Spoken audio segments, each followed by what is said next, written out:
शान्ति। ओम शान्ति। आज 26 वैशाख 2078 आइतबार बाबाको अव्यक्त महावाक्य। यसको मुख्य सारमा छ निश्चय बुद्धि विजय रतनहरूका निशानीहरू। निश्चय बुद्धि विजय रतनहरूका निशानीहरू। हामी हरेक ब्राह्मण बच्चा जसको निश्चय भगवान बाबासँग छ, यति बेला भगवान आएर हामीलाई पढाइरहनु भएको छ। त्यस्तै ड्रामासँग, यो परिवारसँग, आफूसँग हामीलाई कति निश्चय छ कि म ब्राह्मण आत्मा हुँ। यो सुन्दर ड्रामा छ, हरेक एक्टरको आफ्नो पार्ट छ। यो सबै कुरामा हामीलाई के छ? निश्चय छ नि। निश्चय छ त्यो निश्चय बुद्धि विजय रतन। जसलाई निश्चय छ ऊ विजय पनि भन्छ। त यो निश्चय बुद्धि विजय रतनको अब निशानी के हो त? आज बाबाले विशेष बताउँदै हुनुहुन्छ यसको बारेमा। पुरा बाबाले स्पष्ट चर्चा गर्दै हुनुहुन्छ। हामी हरेक निश्चय बुद्धि विजय रतनका जीवनमा अब के निशानी देखिनुपर्छ त? हामीले आफूलाई निश्चय बुद्धि सोचिरहेका छौँ, हैन? विजय रतन हामी हौँ, विजय हुन्छौँ भन्ने हाम्रो लक्ष्य छ। र त्यो अनुरूप अब हाम्रो जीवनमा के निशानी देखा पर्छ त? यदि छैन भने त्यो निशानी अवश्य हुनुपर्छ, बनाउनु पनि पर्छ, होइन त? तब त विजय बनिन्छ। त्यसकारण बाबाले विशेष हामीलाई आफूलाई चेकिङ गर्नको लागि पनि निशानी बताउँदै हुनुहुन्छ। आज बाप दादाले आफ्ना चारैतिरका निश्चय बुद्धि विजयी बच्चाहरूलाई देखिरहनु भएको छ। कसलाई देखिरहनु भएको छ बाबाले? चारैतिरका निश्चय बुद्धि विजयी बच्चाहरूलाई देखिरहनु भएको छ। हरेक बच्चाको निश्चयका निशानीहरू देखिरहनु भएको छ। निश्चयको विशेष निशानीहरू अब के हुन् त? 1 नम्बरमा बाबा भन्नुहुन्छ जस्तो निश्चय त्यस्तै कर्म बाणीमा हर समय चेहरामा रूहानी नशा देखिन्छ। दोस्रो, हरेक कर्ममा संकल्पमा विजय सहज प्रत्यक्ष फलको रूपमा अनुभव हुन्छ, मेहनतको रूपमा होइन, तर प्रत्यक्ष फल वा अधिकारको रूपमा विजय अनुभव हुन्छ। तेस्रो निशानी, आफ्नो श्रेष्ठ भाग्य, श्रेष्ठ जीवन वा बाबा र परिवारको सम्बन्ध सम्पर्कमा 1% पनि संशय संकल्प मात्र पनि हुँदैन। चौथो, प्रश्न चिन्ह समाप्त। हरेक कुरामा बिन्दु बनेर बिन्दु लगाउनेवाला हुन्छन्। बाबासँग त निश्चय छ, अनि कुनै कुराहरू घटनाहरू यो किन यस्तो भयो भन्यो भने त्यो पनि ड्रामामा फिक्स छ नि। त्यो एक्टरको त्यही पार्ट छ, चाहे गुड पार्ट होस् चाहे ब्याड पार्ट होस्, उसको पार्ट हो त्यो भनेर बिन्दु लगाउन पर्यो नि। यसरी एउटा एउटा कुरालाई बडा ध्यान दियो भने हामी कतिको निश्चय बुद्धि छौँ भन्ने आफूले आफूलाई चेकिङ गर्न सक्छौँ। पाँचौँ बाबा भन्दै हुनुहुन्छ निश्चय बुद्धिवाला हर समय आफूलाई बेफिकर बादशाह सजिलै र स्वत अनुभव गर्छन्। अर्थात् बारम्बार स्मृतिमा ल्याउने मेहनत गर्न पर्दैन। म बादशाह हुँ यो भन्ने मेहनत गर्न पर्दैन। यो पाँचौँ पॉइन्ट विशेष बाबाले अझै विस्तारमा भन्दै हुनुहुन्छ। किनकि हाम्रो श्रेष्ठ भाग्य यो 2-3टा निशानी त हामीलाई बडा अनुभव भइरहेको हुन्छ। म बाबाको बच्चा हो, यो श्रेष्ठ भाग्य, हैन? यी कुराको चिन्तन त हामीले गरिरहेका हुन्छौँ। तर अब व्यवहारमा आउँदाखेरि जुन कुरामा हामीलाई त्यो निश्चय बुद्धि भएर पनि निश्चय बुद्धि नभएर पनि निश्चय बुद्धि छु भने जस्तो लाग्ने कुराहरू हुन्छन्, विशेष धारणाका कुरा, यी कुरामा बाबा फोकस गर्दै हुनुहुन्छ। जसरी म बादशाह हुँ यो भन्ने मेहनत गर्न पर्दैन, तर सदा स्थितिको श्रेष्ठ आसन वा सिंहासनमा स्थित हुन्छन् नै। जसरी लौकिक जीवनमा जहिले पनि परिस्थिति प्रमाण स्थिति बनेको हुन्छ, चाहे दुःखको चाहे सुखको, त्यो स्थितिको अनुभूतिमा स्वतः नै रहन्छन्। दुःखको परिस्थिति आयो भने दुःखी भइरहेका हुन्छन्, सुख मिल्यो भने सुखी भइरहेका हुन्छन्। दुनियाँमा सबै आत्माहरू बारम्बार मेहनत गर्दैनन् म सुखी छु म दुखी छु भन्ने। दुःखमा म दुखी भएँ भने दुःखको लागि मेहनत गर्छन् त? गर्दैनन्। अटोमेटिक दुखी हुन्छन्। सुखमा म सुखी छु, सुखी हुनुपर्छ भनेर मेहनत गर्दैनन्, सुखी यत्तिकै थाहा लाग्छ उसको हाउभावबाट पनि। यहाँ पनि यो भयो, दुनियाँमा त सबैको स्थिति हुन्छै हुन्छ लौकिक जीवनमा। यहाँ पनि बेफिकर बादशाहको स्थितिको अनुभव स्वतः र सजिलै रहन्छ। जो निश्चय बुद्धि बच्चा छ ऊ बेफिकर बादशाह हुन्छ भन्नुभयो नि बाबाले। त्यो बेफिकर बादशाह हुँ भनेर बेफिकर बन्नलाई मेहनत गर्नु परेन नि, त्यो स्थिति स्वतै हुनुपर्छ। यहाँ हैन रहन्छ। अज्ञानी जीवनमा परिस्थिति प्रमाण स्थिति बनेको हुन्छ, तर शक्तिशाली अलौकिक ब्राह्मण जीवनमा परिस्थिति प्रमाण स्थिति बन्दैन। बाबा के भन्दै हुनुहुन्छ, अब हामीले आफूलाई हेरौँ, चेकिङ गरौँ। अज्ञानी जीवनमा परिस्थिति प्रमाण स्थिति हुन्छ, र यो शक्तिशाली यो अलौकिक जीवनमा परिस्थितिको प्रमाणमा स्थिति हुनु हुँदैन। परिस्थिति नेगेटिभ भए पनि पोजिटिभ भए पनि, राम्रो भए पनि नराम्रो भए पनि हैन, अनुकूल भए पनि प्रतिकूल भए पनि हाम्रो स्थिति सदा एकनाश राम्रो हुनुपर्छ। हलचलवाला, आत्तिनेवाला, भयभीत हुनेवाला हैन, क्रोधित हुनेवाला त्यो स्थिति हुनु भएन नि। यसमा बाबा हामीलाई ध्यान खिचाउँदै हुनुहुन्छ।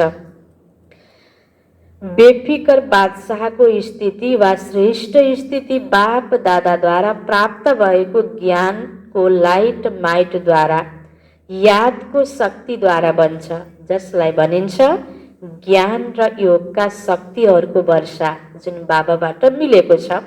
त्यसैले ब्राह्मण जीवनमा बाबाको वर्षाद्वारा वा सद्गुरुको वरदानद्वारा वा भाग्य विधाताद्वारा प्राप्त भएको श्रेष्ठ भाग्यद्वारा स्थिति प्राप्त हुन्छ। यदि परिस्थितिको आधारमा स्थिति हुन्छ भने शक्तिशालीको भयो। म शक्तिशाली कि परिस्थिति शक्तिशाली? ज्ञानी योगी आत्मा शक्तिशाली कि परिस्थिति शक्तिशाली? परिस्थितिको आधारमा स्थिति भयो भने त कोही व्यक्तिले आएर हामीलाई गाली गर्यो, मेरो स्थिति बिग्रियो हैन, म फेरि हुरुक्क जुरुक्क भइदिएँ, ठुसुक्क भइदिएँ भने त्यो व्यक्तिको गाली ठुलो भयो नि हैन। मेरो स्थिति, मेरो स्मृति, बाबाको ज्ञानको स्मृति ठुलो भएन। ज्ञान युगमा म कमजोर भएँ, ऊ शक्तिशाली भयो नि। यसरी हामीले आफूलाई चेकिङ गर्ने हो। बलियो व्यक्तिलाई कसैलाई धक्का लगाइदिन्छ नि लड्दैन नि। कमजोर व्यक्ति, अन्यत्र ध्यान दिएर बसेको व्यक्ति छ भने कसैलाई धक्का लगाउँदाखेरि के त छुँदा पनि ढलिहाल्छ। त्यस कारणले यसरी हामीले आफूलाई चेकिङ गर्ने हो। म ज्ञान युगमा अति राम्रो छु र मजबुत छु भने त परिस्थितिले मेरो स्थिति बिगार्नै सक्दैन नि। त्यस कारण यो बाबाले दिएको निशानीलाई हामीले बडा ध्यानसँग चिन्तन मनन गर्नुपर्छ। म कस्तो प्रकारको बाबाको बच्चा हुँ, निश्चय बुद्धिवाला हो कि होइन र विजय रतन हो कि होइन हैन, आफूलाई चेकिङ गर्ने हामी सबैले। परिस्थिति शक्तिशाली भयो नि, परिस्थितिको आधारमा स्थिति बनाउनेवाला कहिल्यै पनि अचल अडल रहन सक्दैनन्। जसरी अज्ञानी जीवनमा अहिले भर्खरै हेर्दा एकदम खुसीमा नाचिरहेका हुन्छन् भने अहिले भर्खरै निराश हुन्छन्। तर अलौकिक जीवनमा यस्तो हलचलवाला स्थिति हुँदैन। परिस्थितिको आधारमा होइन, तर आफ्नो वर्षा र वरदानको आधारमा, भगवानले दिएको वर्षा र वरदानको आधारमा वा आफ्नो श्रेष्ठ स्थितिको आधारमा परिस्थितिलाई परिवर्तन गर्नेवाला हुन्छन्। को हुन्छन् यस्तो? बाबाले कसलाई भन्नुको हो? हामी हो नि हुनुपर्ने, होइन त? निश्चय बुद्धि त हामी हो, विजय रतन बन्नेवाला हामी हो, यो लक्ष्य हाम्रै हो, यो रोज मूल्य सुन्ने हामी हो। त्यसकारण यो हुन्छन् बाबाले बताइरहँदाखेरि। छैन भने त हामी त के भयौँ? अज्ञानी जस्तै भयो होइन, त्यही जीवनवाला जस्तो भयो नि, लौकिक जीवनवाला जस्तो भयो। अलौकिक जीवनवालाको स्थिति कस्तो हुनुपर्ने? त्यसैले निश्चय बुद्धि यस कारणले सदा बेफिक्र बादशाह हुन्छन्, किनकि फिकर हुन्छ कुनै अप्राप्ति वा कमी हुनेको कारणले। भगवान पायौँ, सब कुछ पायौँ भनेपछि त फिकर हुन भयो त? यदि सर्वप्राप्ति स्वरूप छौ, मास्टर सर्वशक्तिवान छौ भने फिकर कुन कुराको हुन्छ? यसरी यो पाँचौं पोइन्टलाई बाबाले विस्तारसँग भन्नुको मतलब हाम्रो अवस्था कस्तो छ यसमा हामीले ध्यान दिन जरुरी छ। छैटौं निशानी, निश्चय बुद्धि अर्थात् सदा बाबामाथि बलियार जानेवाला। बलियार अर्थात् सर्वंश समर्पित, सर्ववंश सहित समर्पित। चाहे देहभानमा ल्याउने विकारहरूको वंश होस्, चाहे देहको सम्बन्धको वंश होस्, चाहे देहको विनाशी पदार्थहरूको इच्छाहरूको वंश होस्, सर्व वंशमा यी सबै आउँछन्। सर्वंश समर्पित वा सर्वंश त्यागी एउटै कुरा हो। समर्पित हुनु यसलाई भनिँदैन कि मधुबनमा बस्नु वा सेवा केन्द्रमा बस्नु। म त समर्पित भएँ होइन, समर्पित हुन मन लाग्छ, समर्पित भएँ जस्तो लाग्छ।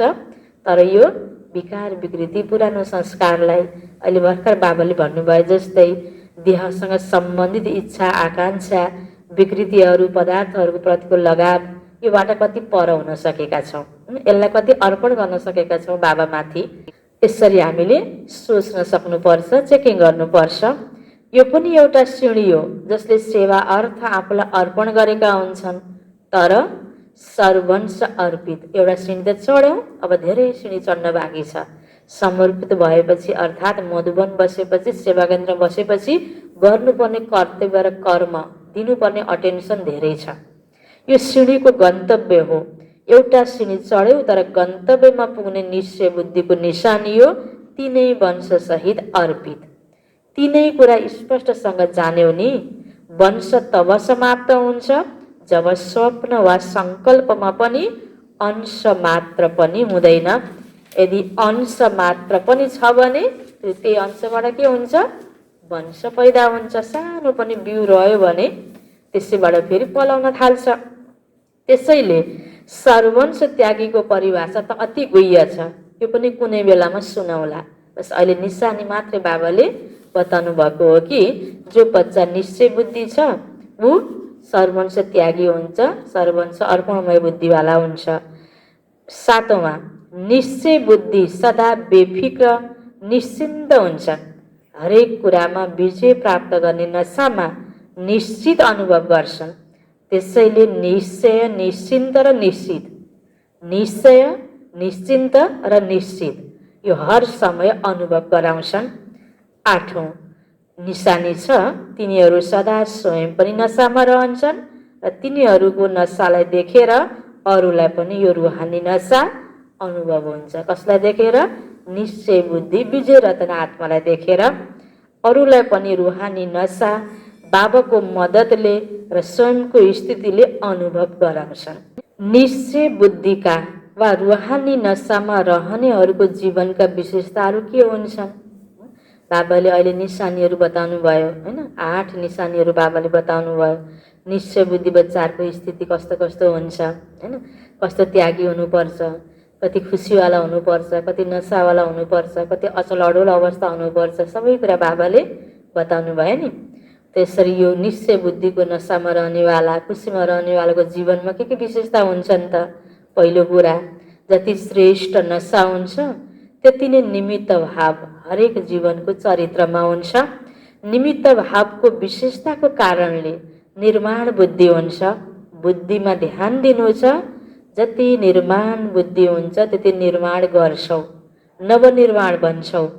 त्यसैले नवनिर्माण गर्नेवाला बुद्धि हुन्छ।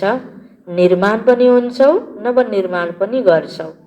मानसानको इच्छाबाट पर निर्माण स्थिति भयो भने फेरि कुनै न कुनै क्रिएटिभ केही न केही राम्रो कार्य सेवाको कार्य हामीले गर्न सक्छौँ, निर्माण कार्य हामीले गर्न सक्छौँ। निश्चय बुद्धिको भाषा कस्तो हुन्छ? निश्चय बुद्धि भएकाहरूको भाषामा सदा मधुरता हुन्छ। यो त सामान्य कुरा हो, तर उदारता पनि हुन्छ। उदारताको अर्थ हो सर्व आत्माहरूप्रति अगाडि बढाउने उदारता हुनु। पहिला तपाईँ म होइन, उदारता अर्थात् अरूलाई अगाडि राख्नु। जसरी ब्रह्म बाबाले सदैव पहिला जगत अम्बा वा बच्चाहरूलाई राख्नुभयो, त्यो तन ब्रह्म बाबाको तन भगवानले अपनाउनु भएको, आफूमा भगवानको प्रवेशता अनि आफ्नो सर्वस्व सम्पत्ति पनि यज्ञमा लगाउनु। तर त्यो चलाउनको लागि ट्रस्ट माता कन्याको बनाएर मम्मालाई प्रमुख प्रशासिका बनाउनु, यो उदारता होइन त ब्रह्म बाबाको? बाबाले उदाहरण दिनुभयो।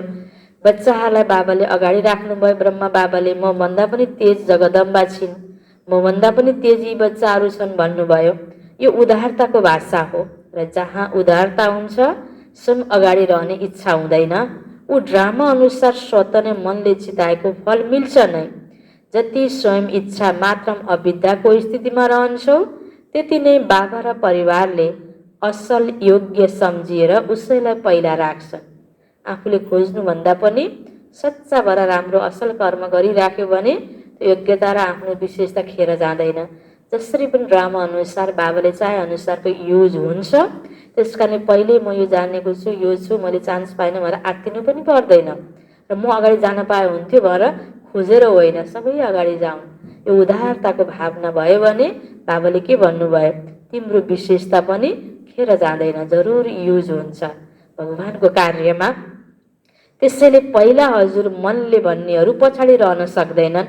जसले मनले पहिला हजुर भन्छ, सर्वद्वारा पहिला हजुर स्वत नै हुन्छ होइन। अगाडि त होइन न तपाईँ जानुहोस् भने, तर फेरि मनले त्यो भएको छैन भने पनि हुँदैन।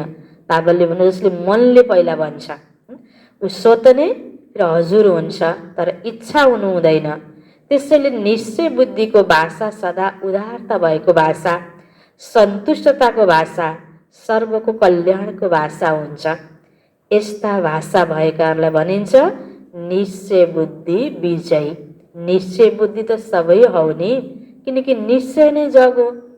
बाबासँग निश्चय नै नभएको भए त हामी सबै ब्रह्मकुमार कुमारी बन्ने थिएनौँ, दिनौँ बाबाको मुरली सुन्ने थिएनौँ। निश्चय बुद्धि त हामी सबै हो, त त्यसमा पर्सेन्टेज भयो नि।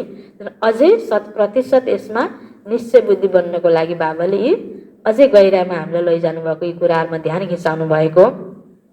तर जब परिस्थितिका, मायाका, संस्कारका र भिन्न भिन्न स्वभावका तुफान आउँछन्, तब थाहा लाग्छ निश्चयको जग कति मजबुत छ होइन। म आफू कति मजबुत छु, मेरो स्थिति कति मजबुत छ, मेरो निश्चयको जग कति मजबुत छ भन्ने कुरा कति बेला थाहा लाग्छ अरे, विपरीत परिस्थितिमा। जब आफूले भने जस्तो व्यक्ति अगाडि हुँदैन, आफ्नो इच्छा पुरा हुँदैन होइन, विभिन्न प्रकारको विपरीत परिस्थितिमा, मायाको भिन्न भिन्न रूपमा, विभिन्न संस्कारमा होइन, सङ्गठनमा हामी जब पार हुने बेलामा अबि यस्तो पनि त हुने रहेछ नि, फलानले यस्तो गर्यो, सानो कुराले हामी खिस्रिक्क पर पछाडि हट्छौँ भने त्यो निश्चय बुद्धिको जग पहिला बलियो भएन होइन। जग बलियो छैन, माथि मात्रै राम्रो बनेको छैन, घर पनि यसो सानोतिनो तुफानमा पनि ढलिहाल्छ नि। त्यस्तै हाम्रो पनि विभिन्न प्रकारको संस्कार स्वभावको तुफानमा, जस्तो तुफानमा पनि हामी अडिग हुन सक्यौँ भने अनि बल्ल म निश्चय बुद्धिवाला थिएँ रहेछु भन्ने आफूलाई पनि आफूले चेकिङ गर्न सक्छौँ र त्यो विश्वास आफूमा थप्न सक्छौँ। त्यस कारण बाबा भन्नुहुन्छ निश्चय बुद्धि त सबैलाई आफू आफू भए जस्तै लाग्छ, तर बाबाले भन्नुभयो जब परिस्थितिका, मायाका, संस्कारका र भिन्न भिन्न स्वभावका तुफान आउँछन्, तब थाहा लाग्छ निश्चयको जग कति मजबुत छ। आज कति राम्रो थियो, बडा सेवादारी थियो, भोलि छैन, सेतो कपडा लगाएर बेचटलक्क टल्काएर हिँड्थ्यो होइन, राम्रा ज्ञान गर्ने कुरा गर्थ्यो, भोलि कता हो कता गायब छ होइन। त बाबा भन्नुहुन्छ यो उसलाई सही निश्चय थिएन, भगवान र यज्ञप्रति, परिवारप्रति, ईश्वरीय कारोबारप्रति निश्चय थिएन, बाहिर हल्का फुल्का तैरिरहेको थियो। जसरी यस पुरानो दुनियाँमा भिन्न भिन्न प्रकारका तुफान आउँछन् नि, कहिले वायुको, कहिले समुद्रको, त्यस्तै यहाँ पनि भिन्न भिन्न प्रकारका तुफान आउँछन्। तुफानले के गर्छ, पहिला उडाउँछ अनि फ्याँकिदिन्छ। त्यो तुफानले पनि त पहिला त आफ्नो तर्फबाट मोजमा उडाउँछ, अल्पकालको नसामा माथि लैजान्छ, किनकि मायाले पनि जानेको छ नि, मजासँग उडाउँछ, उचाइमा लैजान्छ, क्षणिक मजा आउँछ, तर पछि गएर फेरि खस्दाखेरि बल्ल होस आउँछ होइन। बिना प्राप्ति त यो हुनेवाला छैन, मायाले पनि जानेको छ। त्यसैले पहिला नक्कली प्राप्तिमा माथि उडाउँछ अनि फेरि तल गिर्तीकलामा ल्याउँछ। चतुर छ माया, निश्चय बुद्धि भएकाहरूको नजर त्रिनेत्री हुन्छ। त्यस कारण विशेष कोही क्षणिक प्राप्तिमा खुसी हुँदैन, कुनै पनि तरिकाले प्रलोभन देखाउने प्रयास गरे तापनि निश्चय बुद्धि र दूरदर्शी बच्चा त्यसमा फस्दैन। ज्ञान र योगको निश्चयवाला जग बलियो छैन भने व्यक्तिको, विशेषको, प्राप्तिको आकर्षणमा होइन फसेर उसले भोलि धोका खान्छ। त्यस कारण बाबा भन्नुहुन्छ निश्चय बुद्धि भएकाहरूको नजर त्रिनेत्री हुन्छ, तेस्रो नेत्रले तिनै काललाई देख्छन्, त्यसैले कहिले धोका खाँदैनन्। जुन रूपबाट आउन खोजे पनि उनीहरूले मायालाई चिनिहाल्छन्। जो 100% निश्चय बुद्धिवाला छन्, जो दूरदर्शी छन्, जो त्रिनेत्री छन्। त्यसैले निश्चयको पहिचान तुफानको समयमा हुन्छ। जसरी तुफानले ठुला ठुला पुराना रुखहरूलाई जरैदेखि उखेलिदिन्छ, त्यसै गरी मायाको तुफानले पनि निश्चयको जगलाई उखेल्ने कोसिस गर्छ। तर रिजल्टमा उखेलिने कम हुन्छन्, हल्लिने धेरै हुन्छन्। हल्लिनाले पनि जग कमजोर हुन्छ। त्यसले त्यस्तो समयमा आफ्नो निश्चयको जगलाई चेक गर। एकपटक दुईपटक घरिघरि हल्लियो भने त कुनै कुरा गढेको कुरा निकाल्नु पर्यो भने अलि धेरै बेर हल्लाइन्छ नि। धेरै हल्लियो भने पनि कमजोर हुन्छ। साह्रै कमजोर त एकपटकमा उखेलिहाल्यो होइन। अलिक केही कमजोरहरू धेरै हल्लाएपछि निक्लियो। साह्रै मजबुत छ भने त जतिसुकै परिस्थिति झोक आए पनि केही फरकै पर्दैन नि। मैले यतिसम्म त मैले सहेको, अति सहेँ। यस्तो भएर मैले बाबाको हात छोडेको, यस्तो भएर मलाई मुरली सुन्न जान मन लाग्दैन, यस्तो भएर मैले यो ठाउँ छोडेर त्यो ठाउँ गएको। यो के हो त? आफ्नो कमजोरी हो। निश्चयको जग बलियो नभएको हो। त्यसो त कसैलाई पनि निश्चय पक्का छ भने सोधेमा के भन्छ होइन? आफ्नोलाई त निश्चय बुद्धिवाला नै ठान्छन् नि सबैले। म त बाबासँग बडा निश्चय छ मेरो, त फलानु यस्तो भएर, फलानु यस्तो भएर मैले बाबालाई छोडेकै छैन भन्छन्। म निश्चय बुद्धि कम छु भनेर कसले भन्छ? कसैले पनि भन्न चाहँदैन, भन्दा पनि भन्दैन। एक त थाहा पनि हुँदैन कतिपय आत्मालाई मेरो निश्चयको कमी छ भनेर। कति बेला थाहा भएर पनि उसले बताउन चाहँदैन। अलग अलग प्रकारको होइन बाबाको बच्चाहरू हुन्छ, अनेक भाव स्वभाववाला हुन्छन्। त्यसो त कसैलाई पनि पक्का निश्चय छ भने सोधेमा के भन्छ? धेरै राम्रो भाषण दिन्छन्, बडा ज्ञानी होइन यो त पक्का रहेछ भनेर अर्कोलाई पनि एकछिन त अतनी जस्तो पनि पारिदिन सक्छ। राम्रो पनि हो निश्चयमा रहनु। यदि समयमा निश्चय हल्लिन्छ भने निश्चय हल्लिनु अर्थात् जन्मको प्रारब्धबाट हल्लिनु हो। निश्चय भएको त राम्रो, तर निश्चय हल्लिनु भएन। त्यसले तुफानको समयमा चेक गर, मेरो निश्चय असाध्यै राम्रो छ, मैले राम्रो भाषण दिन्छु होइन, राम्रो ज्ञान सुनाउँछु, मलाई पक्का जस्तो लाग्छ। तर परिस्थिति अनुकूल भइन्जेल पक्का जस्तो लाग्यो, अनि परिस्थिति विपरीत हुँदा म पक्का जस्तो आफूलाई महसुस गर्छु कि गर्दिनँ। त्यहाँ मेरो स्थिति बिग्रिन्छ कि म दुःखी हुन्छु कि उदासी हुन्छु कि होइन, मेरो मन कतिको चञ्चल हुन्छ, कतिको मैले फेरि होइन अनेक प्रकार आधारहरू परिवर्तन गर्छु, व्यक्तिको, वस्तुको, स्थानको होइन। यो ठाउँमा त म सक्दिनँ, त्यो ठाउँमा गएर सफल हुन्थेँ। यो व्यक्तिसँग मैले सक्दिनँ, त्यो व्यक्तिसँग म साथमा रहेर सफल हुन्थेँ। यो हलचलमा आउँछ, बढी हल्लिन थाल्छ। धेरै हल्लियो भने पनि त्यो पनि एउटा निशानी हो। अर्कोचोटि कोही न कोही बेलामा त्यो उखेलिन्छ। त्यस कारण बलियोवाला जस्तोसुकै परिस्थितिमा जो व्यक्तिको अगाडि पनि जहाँ पनि एडजस्ट भएर ऊ आफू सफल हुन्छ। त्यस कारण सुरुदेखि नै हामी यस्तो पक्कावाला ज्ञान योगमा पक्कावाला बन्नुपर्छ, आधारितवाला होइन। त्यसैले तुफानको समयमा चेक गर। कसैले हदको मानसान नदिँदा अथवा व्यर्थ सङ्कल्पको रूपमा मायाको तुफान आउँदा जुन चाहना राख्छौ, त्यो चाहना अर्थात् इच्छा पूर्ण नहुँदा यस्तो समयमा जुन निश्चय छ म समर्थ बाबाको समर्थ आत्मा हुँ, यो याद रहन्छ वा व्यर्थ समर्थ ममाथि विजय हुन्छ। अघि पछि राम्रै हुँदा, कसैले प्यार दिइरहँदा, मान सम्मान दिइरहँदाखेरि आफूलाई बडा राम्रो निश्चय बुद्धि सम्झिरहेको छु, अनि मैले भने जस्तो मेरो इच्छा पुरा भएन, कसैले मलाई मान दिएन, सम्मान दिएन, सोधपुछ पनि गरेन भने पनि मैले त्यो कुरा मनमा सङ्कल्पमा पनि नल्याइकन मेरा सङ्कल्प त्यस्तै निश्चय बुद्धिवालाको समर्थ मात्रै भइरहेको छ। यो हामीले चेकिङ गर्ने हो।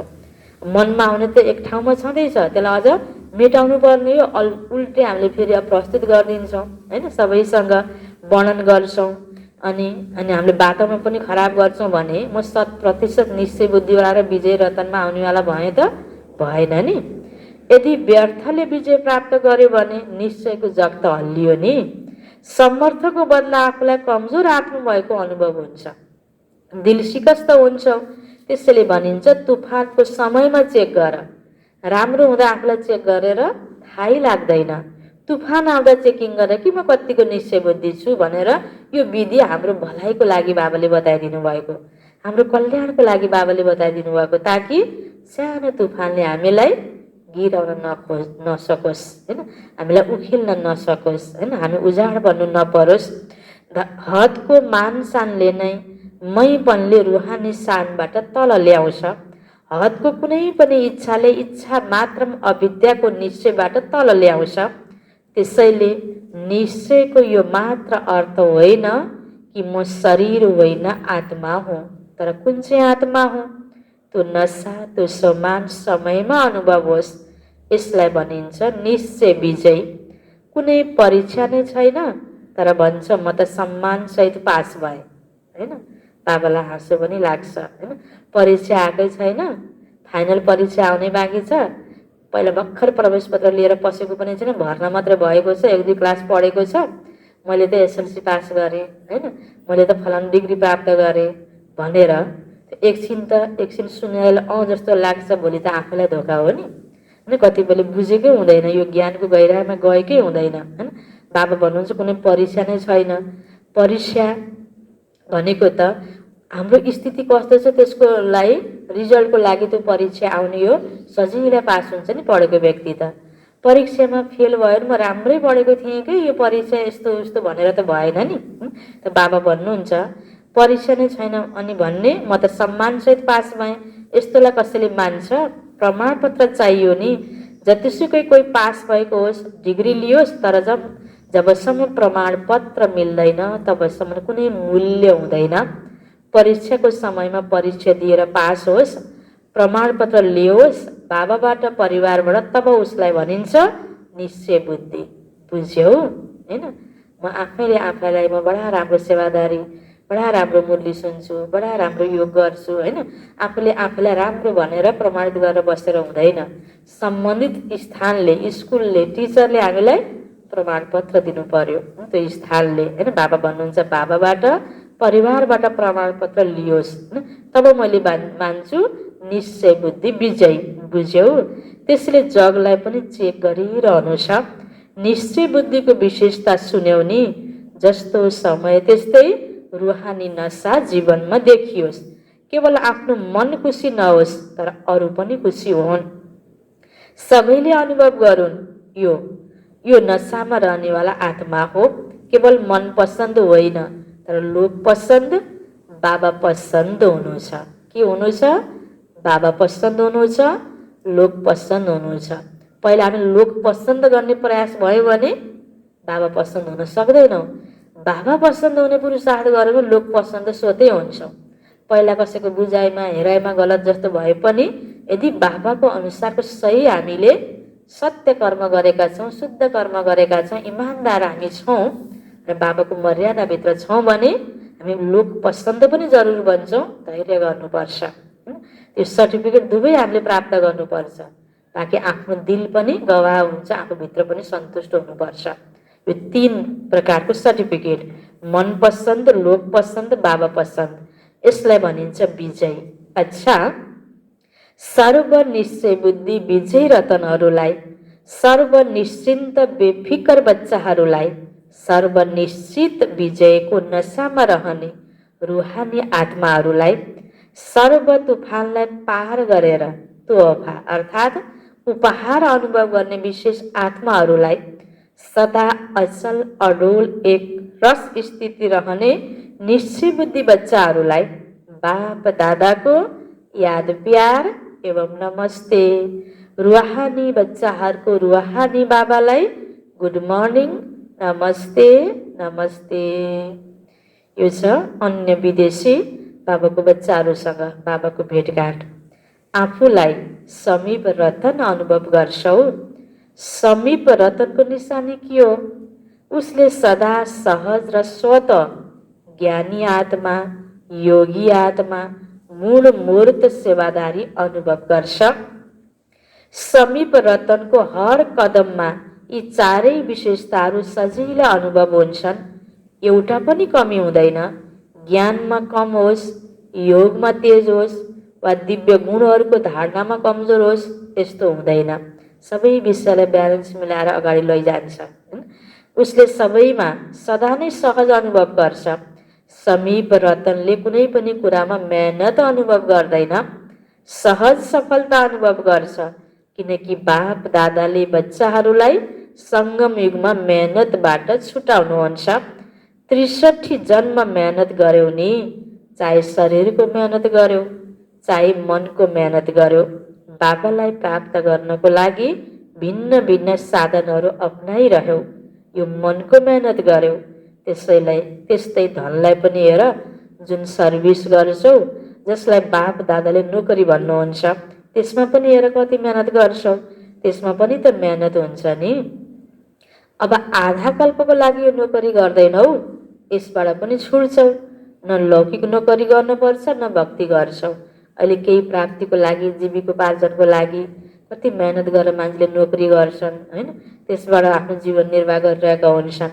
बाबा भन्नुहुन्छ त्यो नोकरी एक जन्मको लागि, यो बाबाको पढाइबाट हामीले जो मेहनत गर्छौँ, ज्ञान योग धारणा सेवा, यसमा गरेको मेहनतले हामीलाई कति आधा कल्पको प्राप्ति हुन्छ। यो नगर्ने त अनि त्यो आधा कल्प हामीलाई यो अहिलेको जस्तो नोकरी टोकरी दुःख पनि गर्न पर्दैन, सबै कुराको प्राप्ति भरपुर हुन्छ। त्यसको लागि केही यो मेहनत नगर्ने त बाबा भन्नुहुन्छ तिमी नोकरीबाट पनि भक्तिबाट पनि मुक्ति प्राप्त गर्छौ। अहिले पनि हेर, चाहे लौकिक कार्य गर्छौ, तर ब्राह्मण जीवनमा आउनाले लौकिक कार्य गर्दा पनि फरक लाग्छ नि। अहिले यो लौकिक कार्य गर्दा पनि डबल लाइट रहन्छौ किन? अहिले यो लौकिक कार्य गर्दा पनि डबल लाइट रहन्छौ किन? किनकि लौकिक कार्य गर्दा पनि यो खुसी रहन्छ, यो कार्य अलौकिक सेवाको लागि गरिरहेको छु। लौकिक कार्य धन्दा गर्दा पनि बाबाले हामीलाई हैन यो विधि सिकाउनु भएको छ कि म यहाँ सेवा अर्थ खटिएको छु, चाहे परिवारमा, चाहे अफिसमा, चाहे दोकानमा, विश्व सेवा गर्दैछु। अनेक आत्मालाई मैले यो कारोबारको सँगसँगै मेरो चेहरा बोली सबैबाट भगवानको मेसेज दिने सेवा गर्नको लागि म यो ठाउँमा आएको। यसरी हामीले आफूलाई सोच्नुपर्छ, सेवा अर्थ सोच्नुपर्छ। आफ्नो मनको त इच्छा नै छैन नि, अलौकिक कार्यको लागि सेवा गरिरहेको छु। जहाँ इच्छा हुन्छ त्यहाँ मेहनत लाग्छ। अहिले निमित्त मात्र गर्छौ किनकि थाहा छ तन मन धन यी तीनै लगाउनाले एकको पदम गुणा अविनाशी ब्याङ्कमा जम्मा भइरहेको छ। फेरि जम्मा गरेको खाइरहनु, पुरुषार्थबाट योग लगाउने, ज्ञान सुनाउने, यी मेहनतबाट पनि छुट्नेछौ। अहिले गरेको मेहनतको फल हामीले प्रारब्ध सतयुग त्रेतायुगमा पाउँछौँ। कहिलेकाहीँ क्लास सुनेर थकाइ लाग्छ नि, त्यहाँ त लौकिक राजनीतिक पढाइ पनि जुन हुन्छ त्यो पनि खेलपालमा हुन्छ। यति किताब याद गर्नै पर्दैन। सतयुगमा सबै मेहनतबाट छुट्छौ। कतिलाई पढाइको पनि बोझ हुन्छ, बिचारा कति केटकेटीहरू बच्चाबच्चीहरू होइन स्कुल जाँदाखेरि त्यो एउटा पढाइको एउटा बोझ फिल गरेका हुन्छ। छुट्टी भयो भने कति खुसी हुन्छन् बिचाराहरू। पढाइको पनि कतिलाई बोझ हुन्छ। सङ्गम युगमा मेहनतबाट छुट्ने संस्कार भर्छौ। चाहे मायाको तुफान आओस्, तर यो मायाबाट विजय प्राप्त गर्नुलाई पनि एउटा खेल सम्झिन्छौ। मेहनत होइन, खेलमा पनि के हुन्छ, जित प्राप्त गर्नुपर्ने हुन्छ नि। मायासँग पनि विजय प्राप्त गर्ने खेल गर्छौ। खेल लाग्छ या ठुलो कुरा लाग्छ? जब मास्टर सर्वशक्तिवानको स्थितिमा स्थित हुन्छौ तब खेल लाग्छ, चुनौती दिन्छौ, भन्छौ आधा कल्पको लागि बिदाई लिएर जाऊ। त्यसैले बिदाई समारोह मनाउन आउँछ, लड्न होइन। विजय रतन हर समय हर कार्यमा विजय हुन्छन्। विजय हौ नि, बाबा के सोध्दै हुनुहुन्छ? विजय हौ नि? विजयको लागि के चाहियो? निश्चय बुद्धि पनि चाहियो होइन। अब कुनै पनि परिस्थितिमा अवस्था अचल अडोल बनाउने आफ्नो तर्फबाट मेहनत पनि चाहियो। त्यहाँ गएर पनि हाजी भन्नु। यहाँ त बाबाले सोध्दा हाजी बाबा म विजय रतन बन्छु भन्छौँ नि हामी हरेक बच्चाले। त बाबा भन्नुहुन्छ फेरि पनि राम्रो बहादुर छौ। पहिला अलिकति चाँडै नै आत्तिन्थ्यौ, अहिले बहादुर भएका छौ। बाबाको बच्चा भनेपछि बिस्तारै बिस्तारै होइन मनोबलमा वृद्धि भएको छ। अब अनुभवी भएका छौ, त्यसैले अनुभवको बल भयो, पहिचान गर्ने शक्ति पनि आयो। मायालाई पहिचान गर्ने विपरीत परिस्थितिमा हामी आफ्नो स्थिति कायम राखिराख्नको लागि होइन त बाबाले भन्नुहुन्छ पहिचान गर्ने शक्ति पनि आयो। त्यसैले अब आत्तिँदैनौ। अनेक पटकका विजय थियौ, छौ र हुनेछौ। विजय थियौ, छौ र हुनेछौ। यो स्मृतिमा सदा राख्नु। अच्छा, यो अन्तिममा दादीहरूसँग बाबाको मुलाकात होइन। दादीहरू अनेक सेवामा चक्कर लगाउने जाने आउने गरिरहनुहुन्छ। दादीहरूको प्रति बाबाको यो महावाक्य, अहिलेबाट नै चक्रवर्ती बन्यौ। राम्रो, यहाँ पनि सेवा त्यहाँ पनि सेवा गर्यो। यहाँ रहेर पनि सेवा गर्छु र जहाँ जान्छु त्यहाँ पनि सेवा हुन्छ। सेवाको ठेक्का धेरै ठुलो लिएका छौ। ठुलो ठेकदार हो नि, साना साना ठेकदार त धेरै छन्। तर ठुलो ठेकदारलाई काम पनि ठुलो गर्नुपर्छ होइन। निमित्त दादीहरू, जानकी दादी होइन, त्यसको अगाडि बाबा भन्दै हुनुहुन्छ ठुलो ठेकदारलाई काम पनि ठुलो गर्नुपर्छ। बाबा आज मुरली सुन्दा बहुत मजा आयो। छ नै मजा। राम्रो तिमीले बुझेर अरूलाई पनि स्पष्ट गर्न सक्छौ। सबैले उस्तै ग्रहण गर्न त सक्दैनन् नि। यो भगवान् भाषलाई पनि आफ्नो तरिकाले होइन, आफ्नो आफ्नो बुझाइले मान्छेले व्याख्या गर्छ नि। त्यसकारण हामी हरेकले आफूले यो महावाक्य नै बुझ्ने मेहनत गर्यो भने आफूले सही तरिकाले बुझ्न सक्छौँ। ठुल्ठुलो होइन अनुभवी व्यक्तिले यसलाई राम्रोसँग अर्थ्याउन सक्छ। त बाबा भन्नुहुन्छ हामीले पनि त बुझ्ने प्रयास गर्नुपर्छ। जसरी जगदम्बाले मुरली सुनेर स्पष्ट गरेर सजिलो बनाएर सबैलाई धारणा गराइन्, त्यस्तै अहिले तिमी निमित्त छौ। कति नयाँ नयाँले बुझ्न पनि सक्दैनन्, तर बाप दादाले केवल सामुन्ने बस्नुलाई मात्र देख्नुहुन्न। जो सभामा बसेका छन् तिनीहरूलाई मात्र देख्नुहुन्न।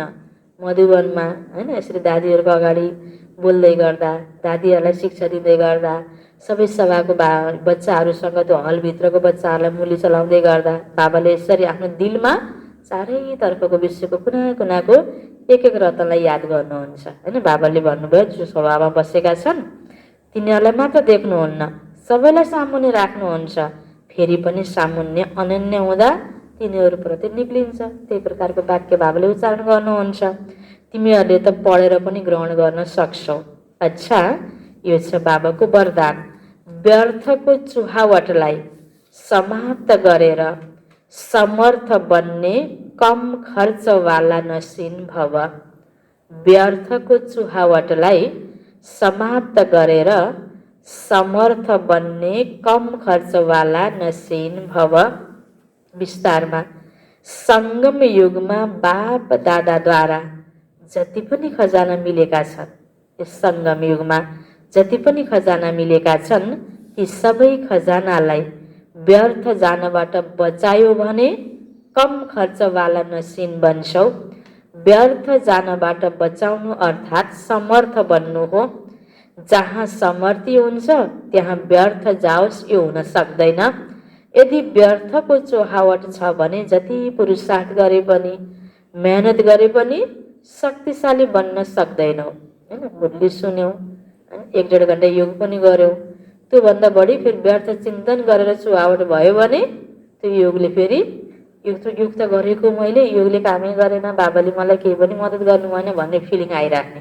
किन कमाएको भन्दा त खर्च गरेको बढी भएपछि अनि त्यहाँ ब्यालेन्स हुन्छ त, त्यो ताकत हुन्छ त, हुँदैन नि। त्यसैले चोहावटलाई चेक गरेर समाप्त गर्यौ भने व्यर्थबाट समर्थ बन्छौ। थोरै प्राप्तिमा पनि सम्पन्नताको फिलिङ हुन्छ, अनुभूति राम्रो हुन्छ। यदि चोहावट छैन भने, फजुल खर्च छैन भने, व्यर्थमा हामीले समय गुमाएका छैनौँ भने। यसरी बाबाले आज कम खर्चवाला नसिन बन, व्यर्थको लिकेजलाई समाप्त गर भन्नुभयो। स्लोगन: प्रवृत्तिमा रहेर सम्पूर्ण पवित्र रहनु। प्रवृत्तिमा रहेर सम्पूर्ण पवित्र रहनु यो नै योगी र ज्ञानी आत्माको चुनौती हो। यो नै योगी र ज्ञानी आत्माको चुनौती हो। ओम शान्ति।